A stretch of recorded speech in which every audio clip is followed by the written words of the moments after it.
अस्सलाम वालेकुम गाइस, कैसे हैं आप। ये है जी लोई बीबी क्रीम।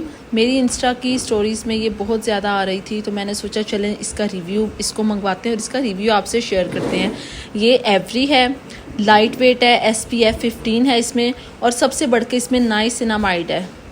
और ये आप देखें कि इसलिए नहीं है कि ये बहुत हाई कवरेज है, बिल्कुल लाइट वेट कवरेज के लिए डेली बेसिस पे आप इसको यूज़ कर सकते हैं। और आप जब भी कोई भी क्रीम लें उसको टैप टैप करके लाइट से तरीके से बिल्कुल हल्के हाथों उसको ब्लेंड किया करें। ये देखिए कितने अच्छे तरीके से ये ब्लेंड हो रही है। आप मेरे हाथ पे वाजिया इसका देख रहे हैं फ़र्क।